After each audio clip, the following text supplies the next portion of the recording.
Welcome to the Women's Motorsports Network podcast, the show that puts the spotlight on the incredible women who fuel the world of motorsports. From drivers to crew members, engineers to fans, and everyone in between, we're here to celebrate the trailblazers, dreamers, and doers shaping the sport we love.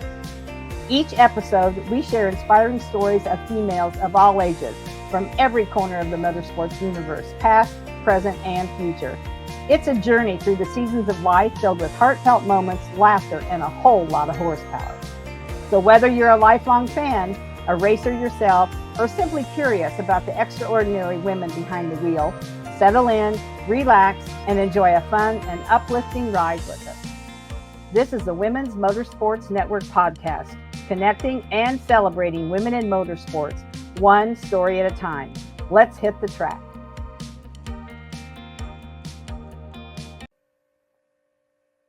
Hello, everyone. This is Melinda Russell with the Women's Motorsports Network podcast.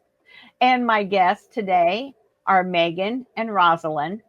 And Rozalyn is actually the one we're interviewing, but we suggested that Mom get on as well because sometimes we need a little help when we're younger. And so we're going to get started. And I want to welcome you to the show. And Rozalyn, can you start by telling me a little bit about yourself, how old you are, maybe where you live? Do you have any pets, anything like that? I have 5 cats. 5 cats? Yeah, 5 cats. Wow. Are they inside the house or outside? Inside. Okay. Some of them are inside. You have a good mom to let you have 5 cats. Okay. And what else about you? How old are you, Rozalyn? 6.5. 6.5. And so are you in first grade? Yes. Yes. Okay. And where do you live? What state do you live in? California. California. Mm-hmm. Oh, yeah. So mostly sunshine is where you are. Sometimes rain, but it's a good place to live, I'm sure. So it is. Mm-hmm. Do you have a favorite subject in school? Yeah. What is it? Math. Math. Oh, I love math too. I was a good math person. Yeah. That's a good subject to like for sure. Yeah. Awesome. Mm-hmm. What else can you tell me about yourself? Do you have a favorite color? Purple. Purple. That's good. And do you like racing? Yes, I love it. You love it. Okay, well then tell me, how did you get started racing? Who got you started? Your mom? They can't hear you when you point, so you got to talk out loud. Your mom got you started? Is your mom a race car driver too? Yes. She is. Well, you're going to have to tell me then. How long have you been racing?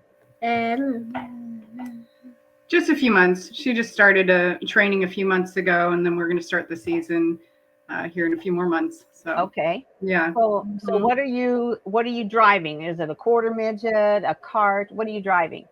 Quarter midget. A quarter midget. That's how my granddaughter started too, was in quarter midgets. Yeah. What color is it? It's black right. It's black and yellow right now, but we're gonna paint it red. Oh, good. You're gonna paint it red. Awesome. Mm-hmm. And have you picked out a number yet? No. No. Have you thought about it? Do you know what number you want? No. No, not yet. There's plenty of time to think about it, right? And so where are you going to be racing at? Do you have like one track that you're going to go to, or are you going to travel around? One track. One track for now, and then we'll see how this season I'm gonna goes. race where my mom's gonna race. Okay, and where is that? My first racetrack when I was younger was American Quarter Midget Association here in Sacramento. And so that's where she's been training, and that's going to be her home track to start. So we'll just see how this first season goes. And then we'll, undoubtedly knowing our family, we will, end up traveling around and, committing to different series. So, right. Yeah. And what do you love about racing, Rozalyn? You've been practicing. You haven't really raced in a real race yet, right? No. So what do you think's going to be the best part about it? Going fast, beating the boys. Beating the boy. Beating the boys. Yeah, that's what a lot of girls say, that they want to beat the boys because they have to prove that we belong on the racetrack, us girls, right? It's not just for the boys. Yeah. Are you nervous about starting in your racing career? Kinda. Kind of. Yeah. Until you get out there and actually do it, then you're probably a little nervous, but I know you're going to do great. I can tell just by your attitude that you're going to do great for sure. So, Rozalyn, are you the oldest in your family? No. You have older siblings? Okay. So where are you in the family? Are you the youngest? Yeah. Yes. And do you have brothers or sisters? Brother. A brother. You have a brother. Okay. So it's he's older than you. Does he race too? No. No. He does baseball. Oh yeah, that's a good sport for a boy to play, is baseball. Mm-hmm. That's awesome. So, Megan, you want to tell me a little bit about yourself too, because you're a race car driver too. Yeah. We need to know about you. So, tell me a little bit about yourself and how you got started racing. Yeah, so I got started racing. Gosh, I started when I was 7, training at the same track, like I said, that Rozalyn is training at. Went through the whole training session and series, and my father is a huge racer, has been building cars since the 70s, stock cars primarily. Traveled around. We did, when I was younger, we did the Southwest tour with his stock car back then. And then when I was 9, I started racing competitively. And then it just took off from there. It was like almost like the light bulb went off, and I took it seriously, because up until that point, I had, kind of trained, and then I was like, I don't really want to do it. And then, got a little scared, I think. And then finally my dad threatened to sell my race car, and I was like, no, I'll do it. So, is that what you did to me? yeah. So then, I started racing competitively when I was 9, and raced all the way up until I finished quarter midgets at 16, and then transferred over into racing stock cars at my local Watsonville Speedway, which is now Ocean Speedway. Raced that for a few years, and then when I was in my early 20s, went to college, finished college, got married, started to have babies, and so I stopped. And then when Rozzy was about a year or 2, I said to my dad, I want to race midgets. Oh, that's fun. So I started racing midgets, and I saw you in my late 30s, and now here I am. And now here you are, and the actually third generation in your family. Third generation, yeah. My dad never raced, but he was, he's been heavily involved for decades. Still counts. Still counts. But so that's kind of a little bit about me. Okay. So what made you want to go back to racing? Man, why wouldn't I want to? It was just one of those things where whenever you start racing, I feel like a piece of you belongs to it. It's there's something about being in a race car and kind of just living on the edge and having that adrenaline. And to me, there's so many facets to it that make it just, how do I put it? It's a part of who I am. Yeah. It's in your blood. Really a part of who I am. I mean, I can sit in a race car and have the most meditative experience. I let go of any other concerns that I have in my life. And I have one job and one job only in that moment. And that's to drive the hell out of a race car. Yeah. And I love it. I absolutely love it. It's incredibly challenging. I mean, especially racing on dirt. The track is always changing. The car, you have to change with it. Yeah. I had to go back. I had to give it one last go and just say, you know what? age is nothing but a number. Right. You know, I had people tell me, oh, your reaction time is not going to be what it used to be when you're a kid. And I was like, Yeah. watch me. Yeah. So, well, and there's going to be a lot of other people racing against you that are going to be similar to age, if not older. Yeah, I know. I was like, nah, that doesn't. No, these are all just excuses, and I'm not gonna. I don't do that. Yeah. Yeah. Exactly. No. So you probably won't be racing on the same night though, because she'll be racing quarter midget. So yeah. She'll race. So you'll be at the racetrack almost every night because she'll be racing, and then you'll be racing a different night. Yeah, so I'm actually not racing currently right now. We've decided to just focus on her car. So I'll be handling her at the racetrack. Okay. So it'll be just her and myself and my son, and we're gonna make this show happen. Yeah.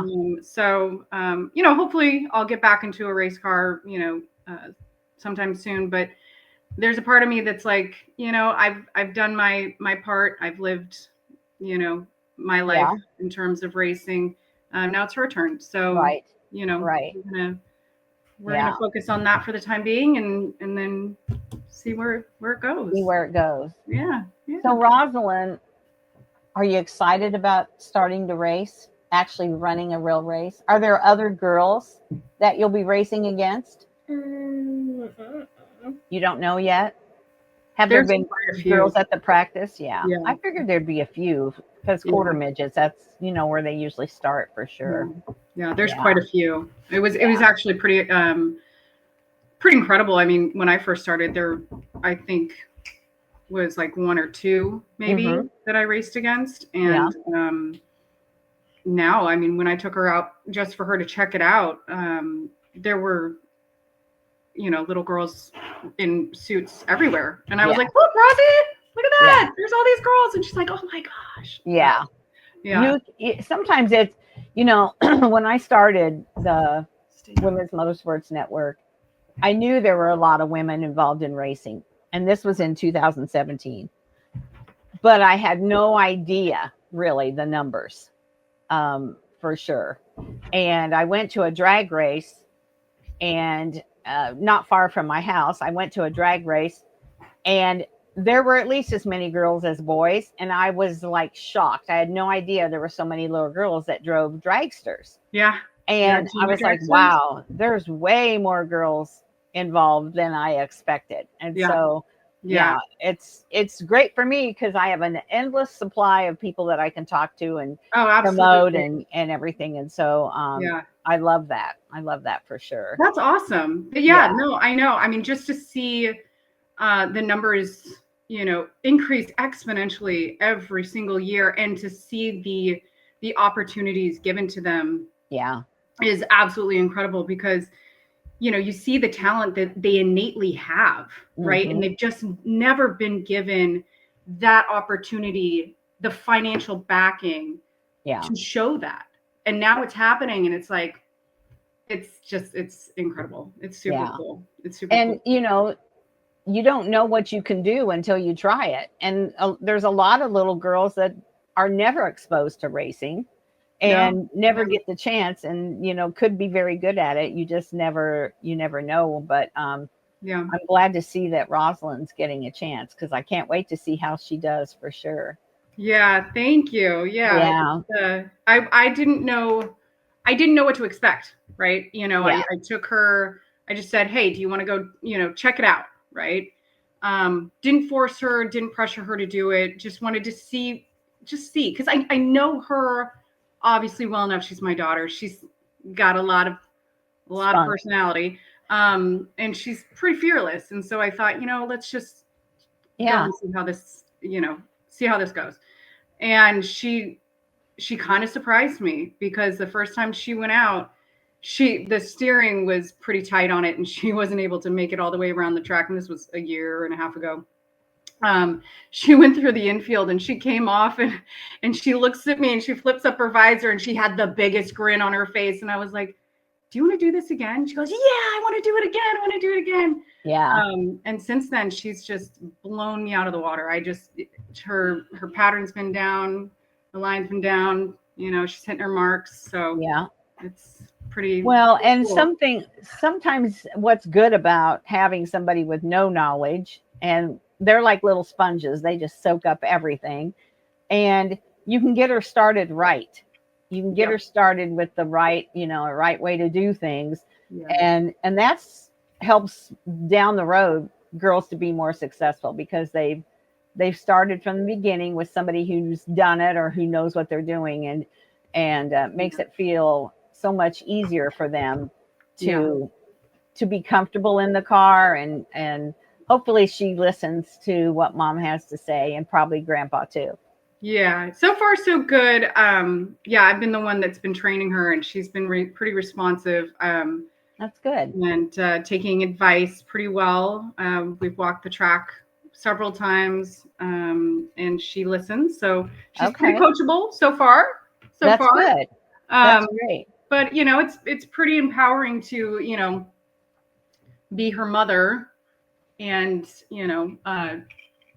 train her in a race car on how to drive a race car. It's for both of us, it's pretty wonderful to have that experience together, that bonding experience, and then also that empowerment too of hey, this is your. I hear this over and over, and a lot of times it's the dad and the daughter. I mean, you know that as well as I do. Yeah. It doesn't matter if it's the dad or the mom. The connection that they have on and off the track, at the racetrack and elsewhere, because of being so close and doing so much together in racing, is one of the biggest benefits of being a part of motorsports. I mean, my kids played all kinds of sports: basketball, golf, cheerleading, you name it, but it's not the same, Yeah.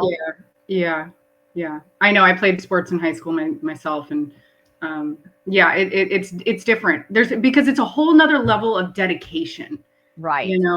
I feel like, and you have, club sports of, club volleyball, and baseball and that sort of traveling sports. And that requires a lot of financial backing and dedication as well, and commitment. But I don't know what it is. I think there's just something about racing that requires something different. Yeah. So as far as her car, are you pretty hands-on, or grandpa's going to do that, or who's going to help with that? No, I'm doing it. I'm going to be her handler at the racetrack.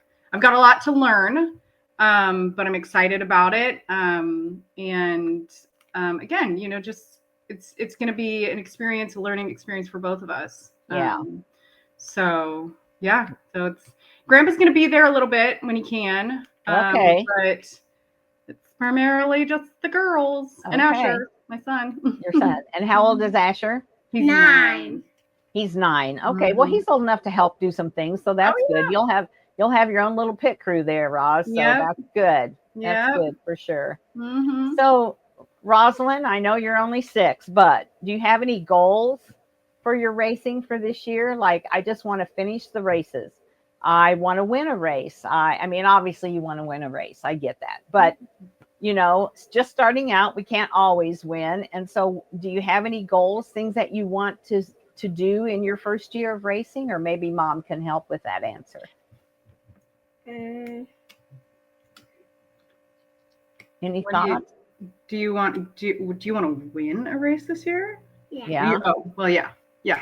So she wants to win a race this year. Yeah. I figured that. Yeah. Yeah.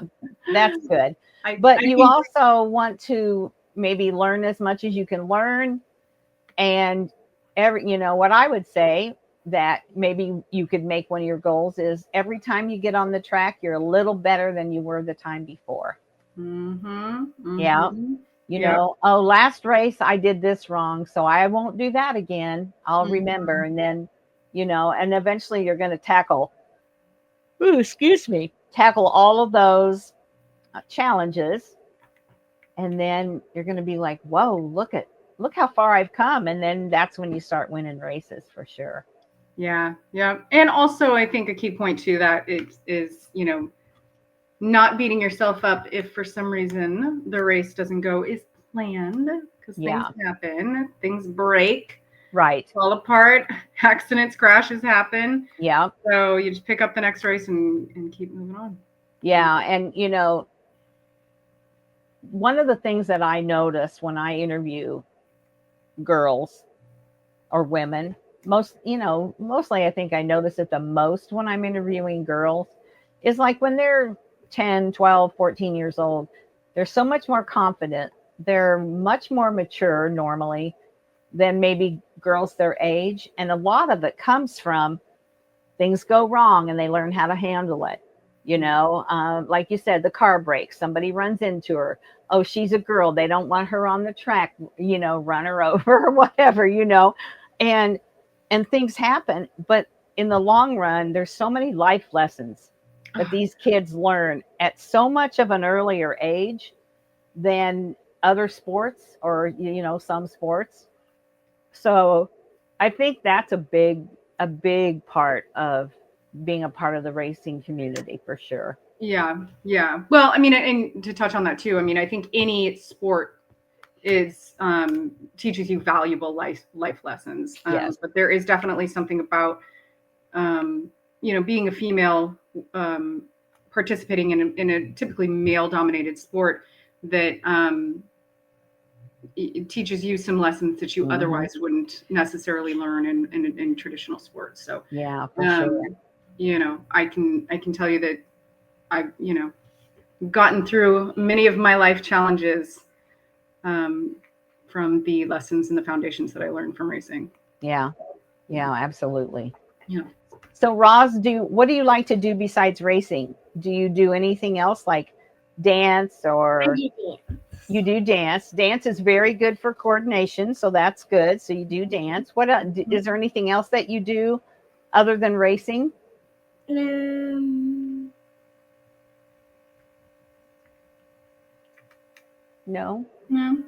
She likes playing with her friends. She loves dressing up and makeup and hair and all the things all that the girls traditional love. girly things, dresses, unicorns, rainbows.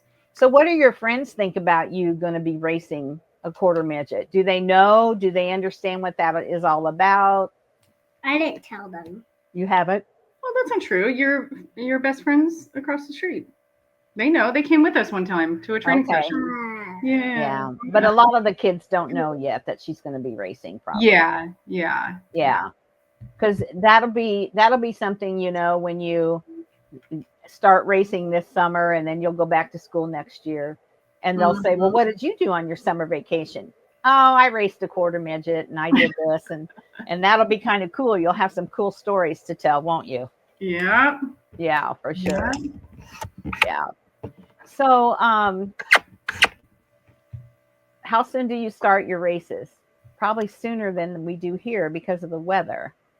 Yeah. So I think that there's actually they're gonna start the series. I think there's I don't want to. It's not Winter National because that just happened. But there's a race that's going to start. I think in the next 3 weeks, maybe February. And we're not going to be able to participate in that just because we need to get the belts fixed on the car. But I think we'll probably start March, April. Okay. Yeah. I don't know if we're going to commit to every race for the first season. I think it's just really this is her novice year. So getting used to A, getting behind the wheel, B, committing to every, race that we can. I mean, it's, as we all know, people who are really dedicated to racing, it's especially, when you're younger, every weekend is a lot. So it is a lot. We got to work up to that, I think. So we'll get there. And I think that's a good plan because you certainly don't want to burn them out when they're little. Mm-hmm. And if they don't ever have any downtime or they get to the point where it's like, oh, do we have to go? And it's not because they don't like racing. It's because kids get tired too. And they need a break. They want to do something, especially I think when they're younger, as they start to grow a little bit and they become more passionate maybe about it. And they realize that they don't want to do softball anymore. They just want to race, or they don't want to do soccer anymore. They just want to focus on racing. Right. That's more when the every weekend and the racing as much as they want to do comes into play.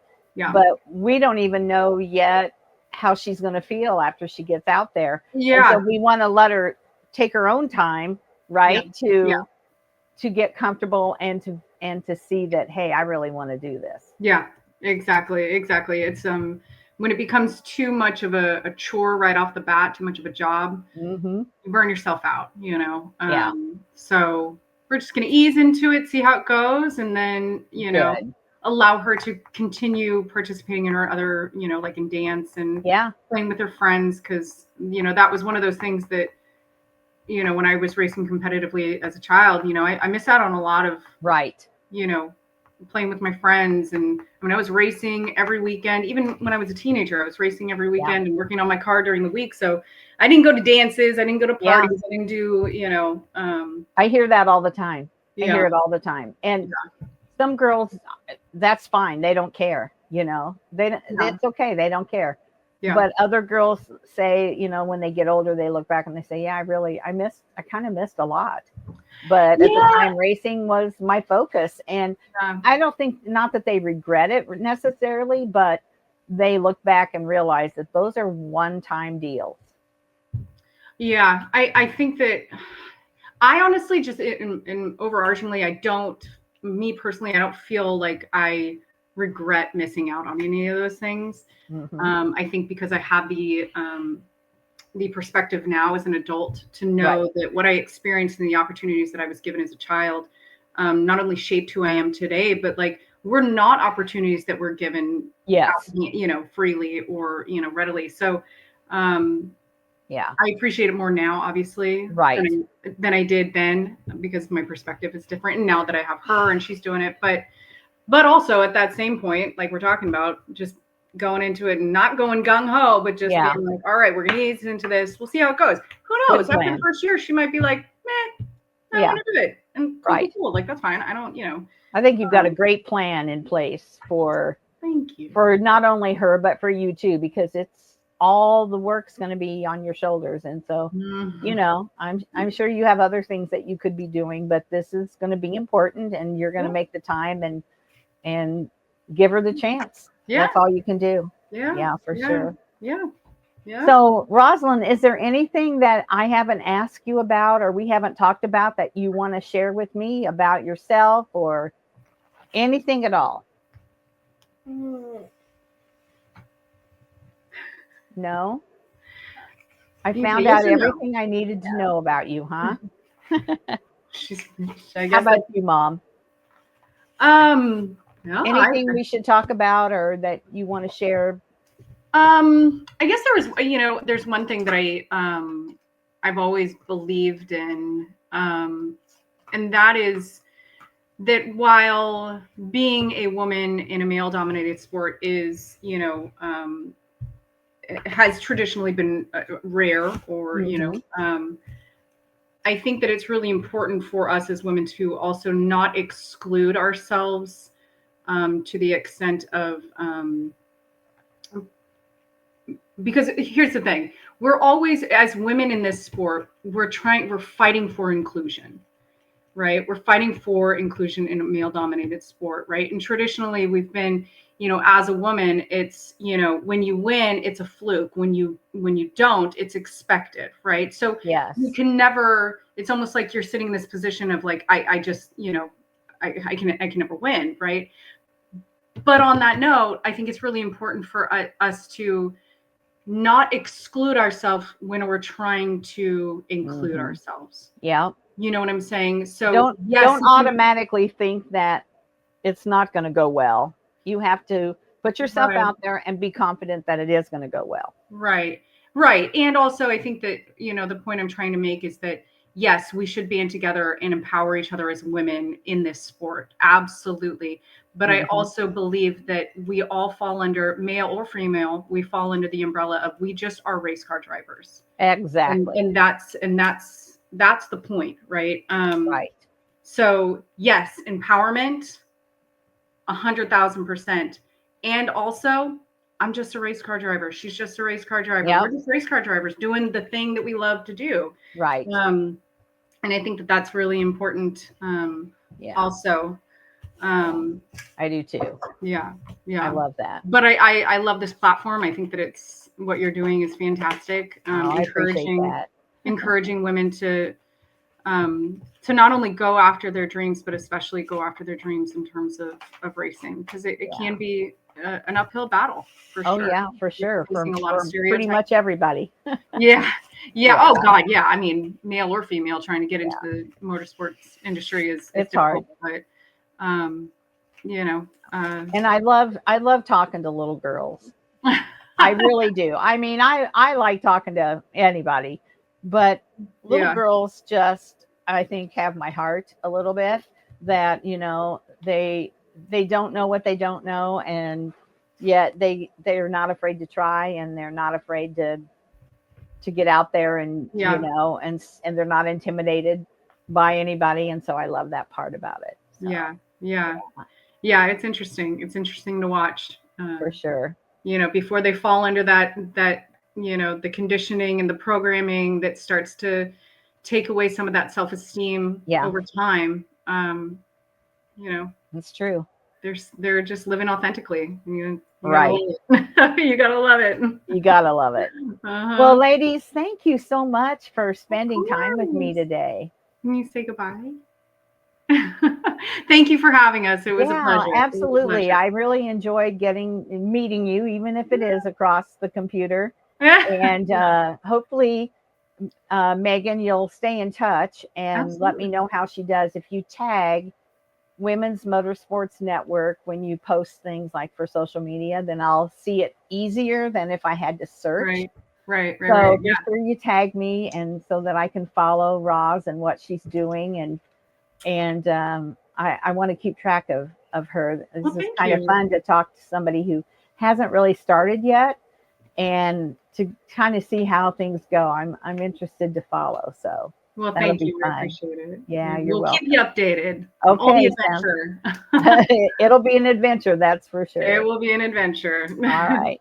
Well, you hang on just a minute. I'm going to end the recording, and then I'll be back with you. Okay. That's it for this episode of the Women's Motorsports Network podcast. We hope you've been inspired by the stories I shared today and feel more connected to the amazing community of women in motorsports. Remember, whether you're behind the wheel, in the pits, or cheering from the stands, your story matters. And together, we're driving change and celebrating every milestone. If you enjoyed today's episode, be sure to subscribe, leave us a review, and share it with someone who loves motorsports as much as you do. And don't forget to follow us on Facebook and Instagram for updates, behind-the-scenes content, and more incredible stories. So until next time, stay inspired, stay connected, and keep racing through life. This is the Women's Motorsports Network podcast, where every woman's story is worth celebrating.